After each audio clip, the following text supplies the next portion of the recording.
செய்திகளுக்கு அப்பால் நிகழ்ச்சியில் மீண்டும் உங்களை சந்திப்பதில் மகிழ்ச்சி. வணக்கம். இலங்கையின் போக்குவரத்து தொடர்பிலும் போக்குவரத்தின் போது சாரதிகளிடம் ஏற்படுகின்ற சிக்கல்கள் தொடர்பிலும் பல விடயங்கள், அதிர்ச்சி தகவல்கள் கடந்த காலங்களில் வெளியாகி இருந்தன.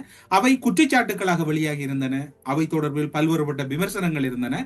பல்வேறுபட்ட கருத்துக்கள் சமூக வலைதளங்களிலும் பரவி இருந்த சூழ்நிலையில் முதன்முறையாக அமைச்சரவை அந்தஸ்துள்ள அமைச்சராக இருக்கக்கூடிய அமைச்சர் பிமல் ரட்நாயக் அவர்கள் ஒரு முக்கியமான ஒரு கருத்தை பதிவு செய்திருக்கின்றார். அதற்கு ஏற்றாற்போல் அதற்கு ஆதாரமாக ஒரு விடயமும் எம்மிடம் சிக்கி இருக்கின்றது. அவை என்னவென்று பார்க்கின்ற போது, சாரதிகளில் 60% போதைப் பொருள் பழக்கத்துக்கு அடிமையானவர்கள் என்று அமைச்சர் பிமல் ரட்நாயக் அவர்கள் குறிப்பிட்டதோடு அதனை அவர் சில சான்றுகளோடு ஒப்பிடுகின்றார். அவ்வாறு பார்க்கின்ற போது கொழும்பு மற்றும் அதனை சுற்றியுள்ள பகுதிகளில் பயணிகள் போக்குவரத்து சேவையில் ஈடுபடும் சாரதிகளில் சுமார் 60% கடுமையான போதைப் பொருள் பழக்கத்துக்கு அடிமையாகியுள்ளனர் என்று நெடுஞ்சாலைகள் மற்றும் நகர அபிவிருத்தி அமைச்சர், நெடுஞ்சாலை நகர அபிவிருத்தி அமைச்சர் என்றால் அவருக்கு பொறுப்பாக இருக்கக்கூடிய வீதிகளில் தான் இந்த விபத்துக்கள் இடம்பெறுகின்றன. அதனை அவர் ஏதோ ஒரு விதத்தில் தகவல் திரட்டு மூலம் சேர்த்திருப்பது இங்கு நிரூபணமாகின்றது. 2025 ஆண்டில் மட்டும் 2700 வீதி விபத்துக்கள் இடம்பெற்றுள்ளதாகவும் அதே எண்ணிக்கையான 2700 பேர் உயிரிழந்ததாகவும் அவருடைய அறிக்கையில் அல்லது அவருடைய கூற்றிலே வெளிப்படுத்துகிறார். உயிரிழந்தவர்களில் சுமார் 2000 பேர் பாதசாரிகள் எனவும் அதற்கு மேலாக மோட்டார் சைக்கிள் ஓட்டுநர்கள் மற்றும் பின்னால் அமர்ந்து பயணித்தவர்களும் பலியாகியுள்ளதாக தெரிவிக்கின்ற அவர் 53% ஆண்கள் என்றும் அமைச்சர் குறிப்பிட்டிருக்கிறார். உயிரிழந்தவர்களில் அதிகளவானவர்கள் ஆண்கள். இந்த விபத்துக்களுக்கு சுமார் 50% நேரடியாகவே சாரதிகளே காரணம் எனவும் அவர்களில் பலர் மதுபானம் மற்றும் போதைப் பொருளுக்கு அடிமையானவர்கள் அல்லது பயன்படுத்தியவர்கள் என்றும் அங்கிருக்கக்கூடிய விசாரணைகளில் புலப்பட்டிருப்பதாகவும் அவர் கூறுகின்றார். பேருந்து உரிமையாளர்கள் சங்கமும் இந்த விடயத்தை உறுதிப்படுத்தி இருப்பதாக அமைச்சர் பிமல் ரட்நாயக் அவர்கள் கூறுகின்றார். அதில் அவர் கூறுகின்ற போது, சாரதிகளில் பெரும்பாலானோர் போதைப் பொருள் பழக்கத்துடன் இருப்பதாக தகவல் வழங்கியுள்ளனர்.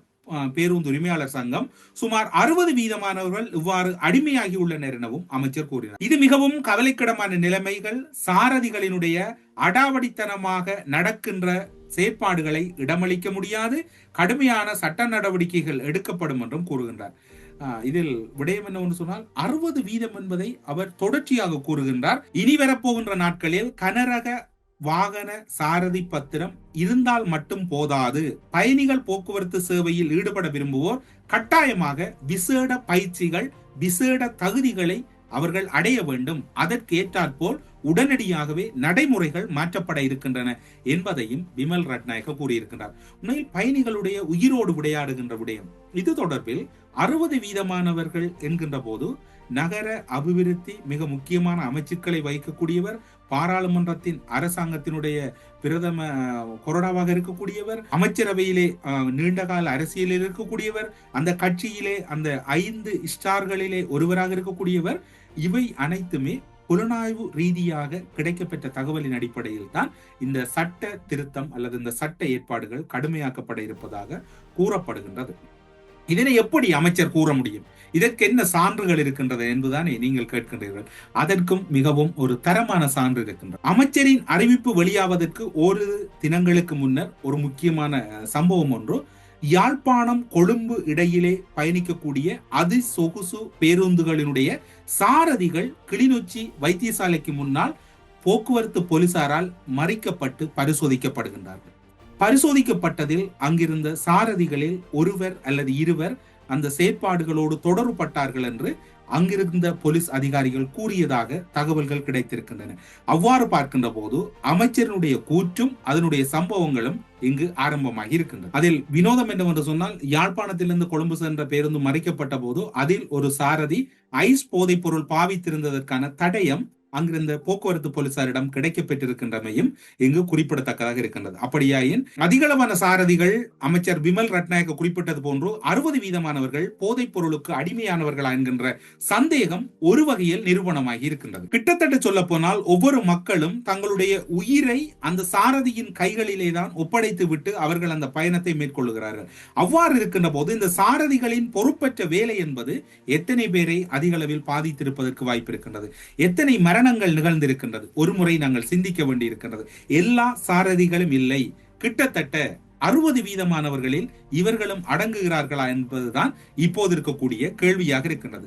மோட்டார் போக்குவரத்து போலீசாரும் குற்றத்தடுப்பு புலனாய்வு பிரிவினுடைய ரகசிய பிரிவும் இணைந்துதான் இந்த நடவடிக்கையில் ஈடுபட்டிருப்பதாக உத்தியோகபூர்வமான தகவல்கள் கிடைத்திருக்கின்றன. அது மட்டுமல்லாது அதற்கேற்ப இந்த பரிசோதனைகளின் போது பல விடயங்கள் கூறப்படுகிறது. இந்த பரிசோதனைகளின் போது கூறப்படுகின்ற விடயங்களை பார்த்தால், அந்த பரிசோதனைகள் இடம்பெறுகின்ற போது அவர்கள் மது போதையில் இருந்தார்கள் என்றால் அந்த அவர்கள் பரிசோதிக்கின்ற போது உடனடியாகவே அவர்கள் சிக்கிக் கொள்வார்கள். ஆனால் போதைப் பொருளை பயன்படுத்தினால் அவர்கள் அதில் இலேசாக கண்டுகொள்வது கடினமாகவே கடந்த காலங்களில் இருந்தது. ஆனால் இப்போது நவீன ரகமான பரிசோதிக்கும் கருவிகள் மூலம், குறிப்பாக 3 தினங்களுக்கு முன்னர் ஒருவர் போதைப் பொருள் ஐசோ அல்லது கொக்கைனோ எந்த வகையான போதைப் பொருளை பாவித்திருந்தாலும் அவர் உடனடியாக இப்போது பரிசோதிக்கின்ற முறை மூலம் உடனடியாகவே அவர்கள் சிக்குவதற்கான அதிக வாய்ப்புகள் இருக்கின்றது.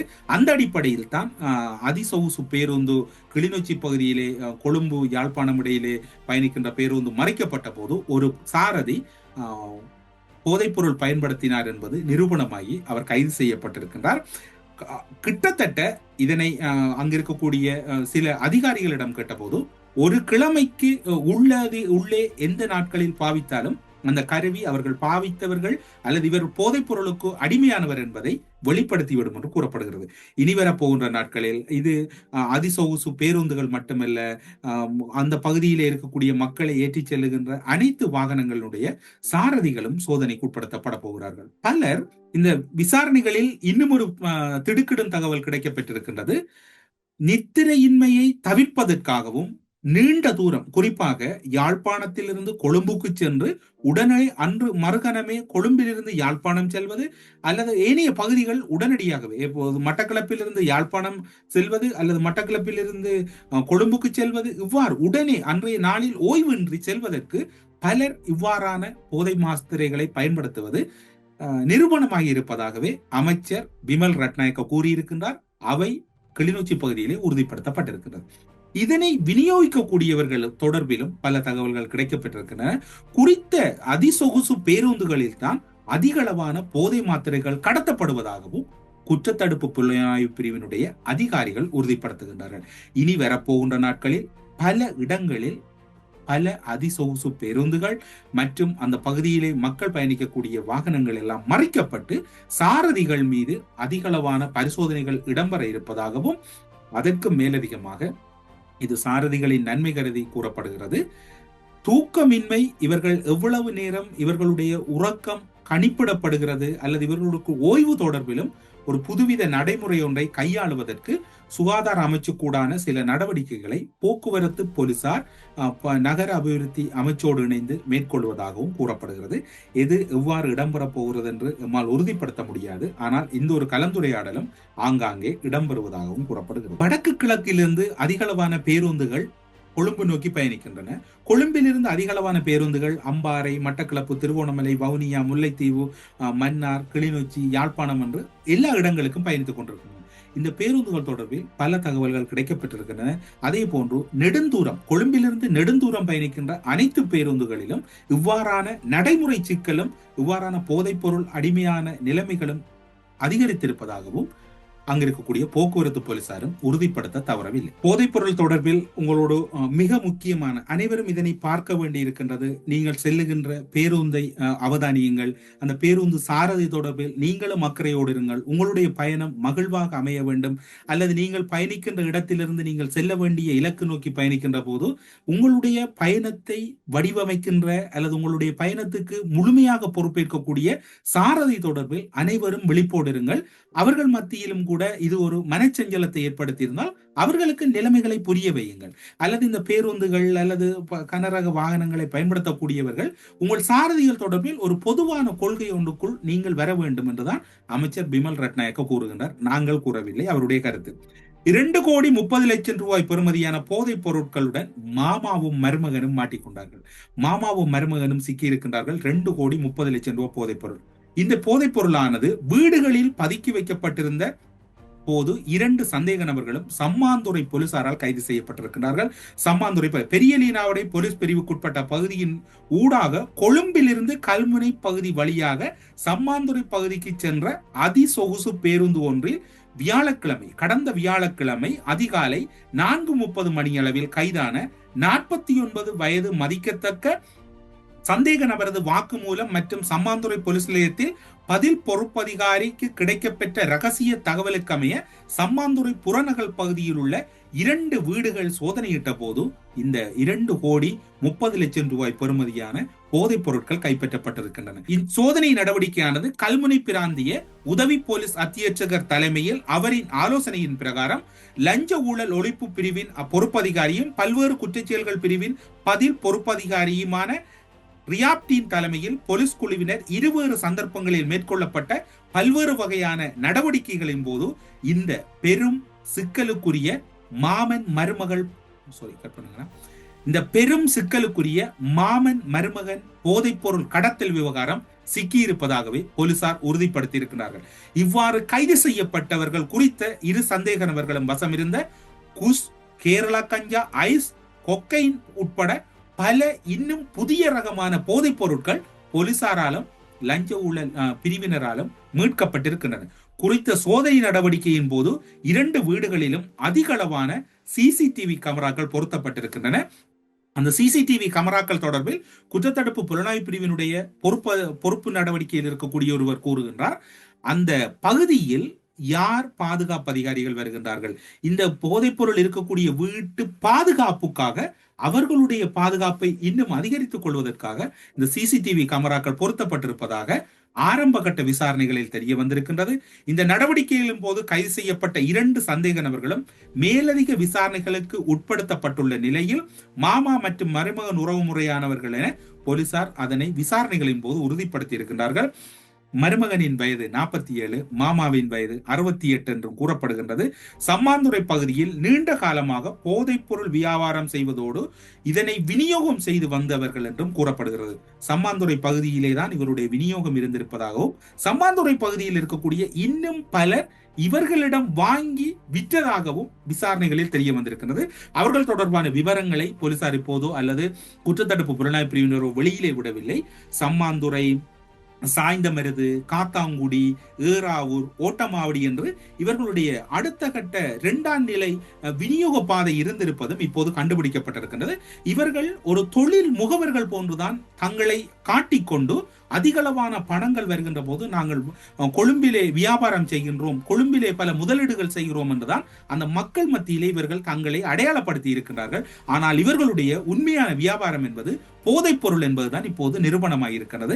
மட்டக்களப்பு நகர்ப்பகுதியிலும் இவர்களுடைய விநியோகம் பல இடங்களில் இருப்பதாக கூறப்படுகிறது. அந்த நகர்ப்பகுதியிலே விநியோகிக்கக்கூடியவர்கள் தொடர்பான தகவல்களும் சில கிடைக்கப்பட்டிருக்கின்றன. மேலும் இந்த சோதனை நடவடிக்கையின் பெருமளவான போதைப் பொருட்கள் கைப்பற்றதை தொடர்ந்து கிழக்கு பிரிவுக்கு பொறுப்பான சிரேஷ்ட போலீஸ் மா அதிபர் சட்டத்தரணி வருண பணிப்புரைக்கமைய அம்பாறை மாவட்ட சிரேஷ்ட போலீஸ் அத்தியட்சகர் பிரியங்க உட்பட்ட கல்முனை பிராந்திய உதவி போலீஸ் அத்தியட்சகர் உட்பட்ட பலர் இந்த சோதனை நடவடிக்கைகளில் உடன் இருந்திருப்பதாகவும் ஆலோசனை கூறியிருப்பதாக கூறப்படுகிறது. மேலும் கைது செய்யப்பட்ட இந்த மாமன் மருமகன் ஆகிய 2 சந்தேக நபர்களும் 30ஆம் தேதி சம்மாந்துறை நீதவான் நீதிமன்றத்தில் முன்னிலைப்படுத்தப்பட்டு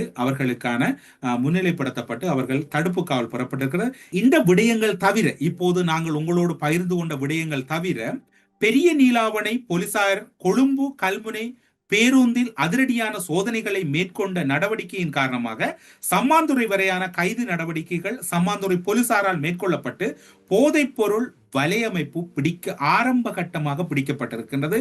பல்வேறு வகையான போதைப் பொருட்கள் மீட்கப்பட்டிருக்கின்றன. சிலவற்றின் பெயரை இலங்கை போலீசாராலே அடையாளப்படுத்துவதில் கூட நெருக்கடி இருப்பதாக கூறப்படுகிறது. அதிசொகுசு பேருந்துகளில் தான் வடக்கு கிழக்கெங்கும் போதைப் பொருட்கள் விநியோகம் இடம்பெற்று வருகின்றன. அதில் குறிப்பாக நாம் குறிப்பிட்ட பகுதிகளில் தான் அதிகளவான போதைப் பொருட்கள் விநியோகிக்கப்படுவதாக கூறப்படுகிறது. திருகோணமலை நகர்ப்பகுதியிலும் சில விடயங்கள் கடத்தப்படுவதாக கூறப்படுகிறது. ஒட்டுமொத்தத்தில் வடக்கு கிழக்கை சீரழிப்பதற்கு இவ்வாறான போதைப் பொருட்களை கையிலே எடுத்து வந்து தங்களை தொழிலதிபர்கள் என்று கூறிக்கொள்ளக்கூடிய பலர் கொழும்பிலே வியாபாரம் செய்வதாக கூறிக்கொண்டு அங்கிருந்து இவ்வாறான கடத்தல் வேலைகளில் ஈடுபடுவதாகவும் ஆரம்பகட்ட விசாரணைகளில் தெரிய வந்திருக்கின்றது. இந்த விடயங்கள் பாடசாலை மாணவர்கள் மற்றும் பல்கலைக்கழகங்கள் மற்றும் பல பிரத்யேக வகுப்புகள் இடம்பெறுகின்ற இடத்தை இலக்கு வைத்துத்தான் இவர்கள் இதனை விநியோகித்திருப்பதாகவும் கூறப்படுகிறது. பல பாடசாலை மாணவர்கள், உயர்தர மாணவர்களுக்குத்தான் இவருடைய விநியோகம் இருந்திருப்பதாகவும் கூறப்படுகிறது. ஒட்டுமொத்தத்தில் பிமல் ரட்நாயக்க கூறியிருப்பது 2 இடங்களில் நிறுவனமாயிருக்கின்றது. சம்மாந்துறை பகுதியில், இங்கு கிளிநொச்சி பகுதியில் நிறுவனமாயிருக்கின்றது. சாரதிகள் பலர் கைது செய்யப்பட போகிறார்கள். பிமல் ரட்நாயக்கவின் அதிரடி நடவடிக்கை என்பது இனி ஈடு கொடுக்க முடியாமல் போகின்றது. இந்த நடவடிக்கைகளுக்காக கிட்டத்தட்ட 3 மாதங்கள் குற்றத்தடுப்பு புலனாய்வு பிரிவின் சிறப்பு அணியினர் பல இடங்களில், பல பேருந்துகளில் பயணிகள் போன்று பயணித்துத்தான் இந்த விடயங்களை சேகரித்திருக்கின்றார்கள். அரச நடவடிக்கைகளால் இனி சாரதிகள் தப்பித்துக் கொள்வது என்பது பெரும் சிரமமாக போகின்றது. பொறுத்திருந்து பார்ப்போம், யார் தப்ப போகின்றார்கள், யார் சிக்க போகிறார்கள் என்று. ஆனால் ஒன்று மட்டும் உண்மை, யாரும் இனி தப்ப முடியாத ஒரு கடுமையான சட்டத்தை போக்குவரத்து நடைமுறைகளை உள்ளடக்கிய விதத்தில் வெகு விரைவில் நடைமுறைப்படுத்துவதில் அரசு முனைப்பு காட்டுவதாக கூறப்படுகிறது. பல பொதுமக்களுடைய பேருந்துகள் விபத்துக்குள்ளாகின்ற போது சாதாரணமான விபத்துக்கள் என்று நாம் கூறிவிட்டு கடந்து சென்றாலும் இந்த போதைப் பொருள் பாவிக்கின்ற சாரதிகள் ஆக குறைந்தது அந்த போதைப் பொருளினுடைய தாக்கம் 4 தொடக்கம் 5 நாட்களுக்கு அந்த உடம்பிலே உட்சென்றிருப்பது அவர்களுக்கு அவர்களுடைய மனநிலையில் அதிக அளவு குழப்பத்தை ஏற்படுத்துவதனால் தான் விபத்துக்கள் இடம்பெறுவதாகவும் மருத்துவ ரீதியாக கூறப்படுகிறது. எது எவ்வாறு இருக்கின்றதோ இனி கைதுகளுக்கு பஞ்சமில்லை, சாரதிகளுக்கு பஞ்சம் ஏற்படலாம். ஒரு முறையான கற்றல் மூலம்தான் அவர்கள் கனரக வாகனங்களை ஓட்ட முடியும், பயணிகள் பேருந்துகளை ஓட்ட முடியும். வெளிநாடு போன்ற ஒரு நடைமுறையை விரைவில் இலங்கையில் எதிர்பார்க்க முடியும் என்று பிமல் ரட்நாயக்க மேலும் குறிப்பிட்டிருக்கின்றார். ஒரு வகையில் நாடு சீராகின்றது என்று கூறினாலும் பல விமர்சனங்கள் இருந்தாலும் சில விடயங்கள் நல்லதாக இருக்கின்றது, நல்லதை பாராட்டியாக வேண்டும். அனுரவின் முடிவுகள், அமைச்சரவையின் நிலைப்பாடுகள், அதிலும் குறிப்பாக அமைச்சர் பிமல் ரட்நாயக்கவை பொறுத்தவரையில் அவர் சில விடயங்களில் பிடிவாதமானவர். இந்த விடயம் எந்த அளவு நடைமுறைக்கு வரும் என்று கேட்டால் உடனடியாக நடைமுறைக்கு வருவதற்கு சாத்தியம் இருக்கின்றது. அவருடைய சில விடயங்கள் இப்போது வேகப்படுத்தப்பட்டிருப்பதாகவும் கூறப்படுகிறது. இந்த தகவல்களோடு சாரதிகள் அவதானமாக இருங்கள். பொதுமக்கள் செல்லுகின்ற பேருந்துகளின் சாரதிகள் தொடர்பில் ஒரு முன்னெச்சரிக்கையாக பயணிக்க வேண்டும் என்ற தகவலை கூறி செய்திகளுக்கு அப்பால் நிகழ்ச்சியிலிருந்து விடைபெற்றுக் கொள்கிறோம். நன்றி, வணக்கம்.